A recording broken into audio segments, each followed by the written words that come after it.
Number 1. ودرېږه. Stand up.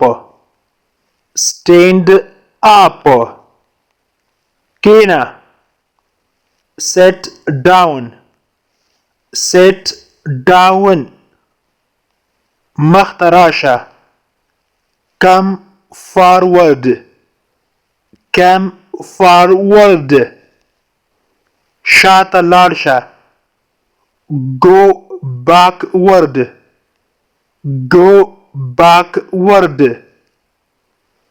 چپ طرف ته تاو شه. Turn left. Turn left. ښي طرف ته تاو شه. Turn right.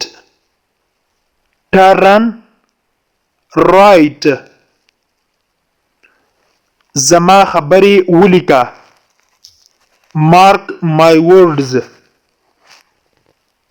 Mark my words. words ویل کېږي خبرې. Mark معنا لیکل. ما ته غوږ ونیسه. Listen to me. Listen to me. نږدې راشه. Come close. Come close. دا په څو ده. How much is it? How much is it? دا په $50 ده. It is $50. It is $50. زه له هغه سره یم. I am with him. I am with him. آیا ته نن مریض یې؟ Are you sick today? Are you sick today?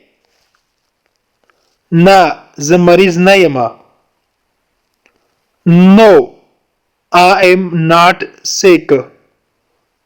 No, I am not sick. ته ولې ناوخته وې؟ Why were you late? Why were you late? زه په رش کې بند وم یا ایسار وم. I was stuck in traffic. I was stuck in traffic. Traffic معنا رش. stuck معنا بندیدل یا بند. ته نن ورځ ولې خفه یې؟ Why are you sad today? Why are you sad today? زما سره هیڅ روپۍ نشته. I have no money. I have no money. I have no money. د انګلیش ټو پښتو لرنینګ کورس ګرانو زده کوونکو د نن ورځې کلاس تر دې ځای پورې و. هیله ده چې یو څه مو ورڅخه زده کړي وي. که غواړئ چې انګلیسي ژبه په سیمپل ساده پښتو ژبه کې زده کړئ نو مهرباني وکړئ زموږ انګلیش ټو پښتو لرنینګ چینل در سره سبسکرایب کړئ او تر څنګ یې د بیل آیکن ووهئ او بیا په آل کلیک وکړئ.